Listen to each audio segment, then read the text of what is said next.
On the evening of August 2nd, 2005, an ordinary flight took off from Charles de Gaulle Airport in Paris, bound for Toronto Pearson International Airport. It was Air France Flight 358, an Airbus A340, carrying 297 passengers and 12 crew members. For the travelers abroad, it was just another leg of a routine journey. Little did they know that in the coming hours, they would be thrust into an unexpected and terrifying battle for survival. The storm outside was intensifying, and within the cockpit, the pilots were about to face one of the greatest challenges of their careers. With the seconds ticking down and the crew fighting against nature's fury, the fate of everyone on board hung in the balance.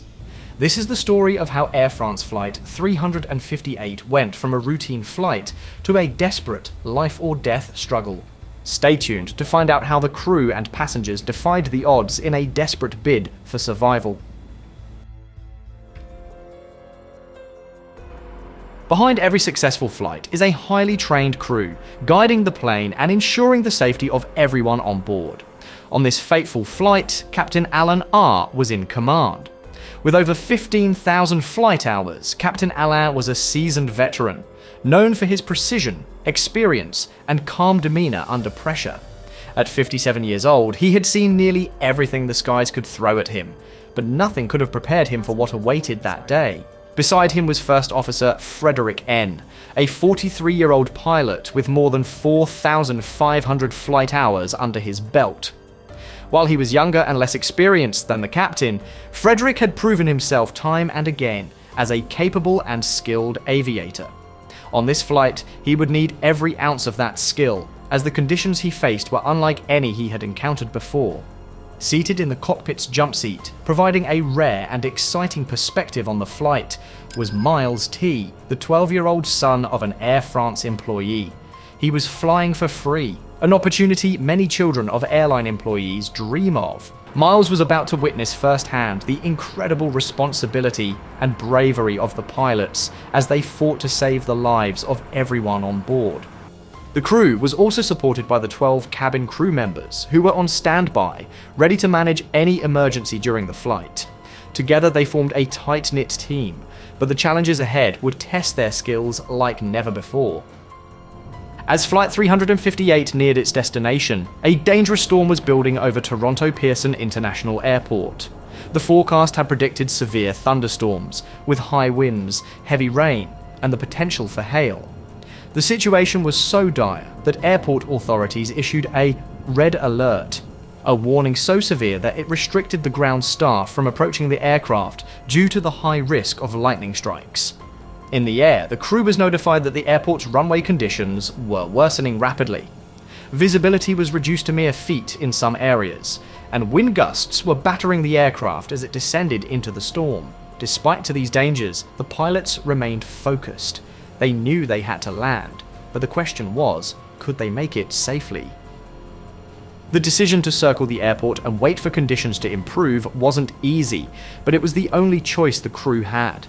They circled the skies for several minutes, trying to gain some time and ensure that their approach would be as safe as possible. But the weather was relentless, and the clock was ticking. Finally, after what must have felt like an eternity, Flight 358 was cleared for its descent into the storm. First Officer Frederick N. took the controls, with Captain Alain R. supporting him in every decision. As they began their descent, the aircraft was battered by strong crosswinds, reducing visibility to almost nothing. The heavy rain turned the runway into a slick, treacherous surface. At 2,500 feet, the crew began making critical adjustments. The flaps were extended, a vital step in ensuring the plane could land safely at a slower speed. Flaps increase the surface area of the wings, which in turn allows the plane to fly more slowly while maintaining lift.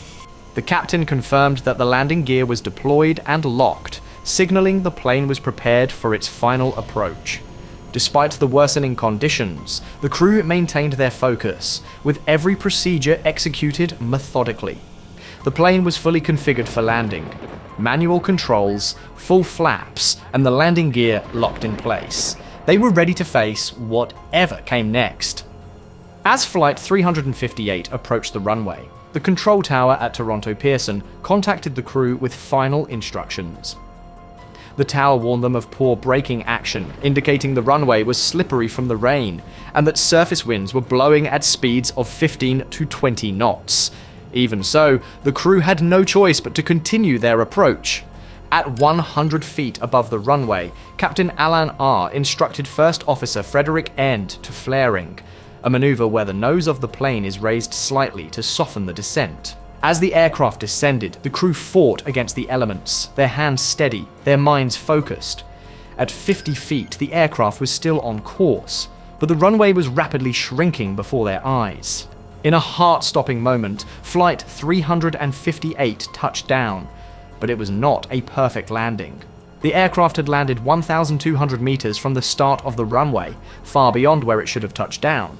With only 1,543 meters of runway left, the crew had precious little room to stop the aircraft. Seconds passed, and the plane hurtled down the wet runway, the reverse thrust not yet activated. Finally, after 17 seconds, the engines roared to life, but it was too late. The aircraft was unable to stop in time. With no runway left, Flight 358 overran the runway, crashing into a small ravine. The plane skidded to a stop, a mere 300 meters beyond the runway's end. It was a miracle the plane did not break apart or catch fire. In the chaos that followed, the crew's training and quick thinking proved invaluable. Though the crash was terrifying, the passengers were not abandoned. The aircraft's safety features, the reinforced fuselage and the emergency slides, ensured that everyone was able to escape the wreckage. Amid the shock and panic, the cabin crew swiftly directed passengers to the exits. Emergency lights illuminated the path, and the slides deployed, allowing people to evacuate quickly. Though there were moments of fear and confusion, the crew's leadership kept everyone calm. In the end, 20 passengers sustained serious injuries, but miraculously, there were no fatalities. The safety of everyone aboard was a testament to the design of the aircraft and the courage of the people who worked to save their lives. In the wake of the crash, the investigation launched by the Canadian Transportation Safety Board revealed a series of critical factors that led to the incident. The aircraft had landed too far down the runway, leaving insufficient space for braking.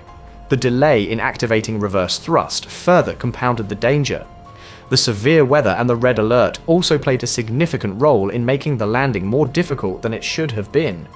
But even amidst the tragedy, the aviation community learned valuable lessons. The incident prompted a review of safety procedures and aircraft performance in adverse weather conditions, ensuring that the industry would never forget the lessons learned from Flight 358. For Captain Alan R., the crash marked the end of a distinguished career. His injuries were so severe that he was no longer able to fly. First Officer Frederick N. faced a 3-month suspension, a consequence of the investigation, though his actions on that day remained a key part of the larger story of survival. The story of Air France Flight 358 is a reminder of the fragility of life, but also of the strength of the human spirit. What could have been a disaster became a story of survival. The passengers and crew of Flight 358 will never forget the day they faced death, but they emerged from it stronger, more aware of the bravery it takes to face such a terrifying moment. Today, the world of aviation continues to be shaped by these experiences. The technologies, protocols, and human dedication that protect us every day in the skies are the result of stories like this one, stories of survival, of overcoming the odds, and of never giving up, no matter how dire the situation. Thank you for joining us in this powerful story of survival. If you found this video moving and insightful, please consider liking, commenting, and subscribing for more.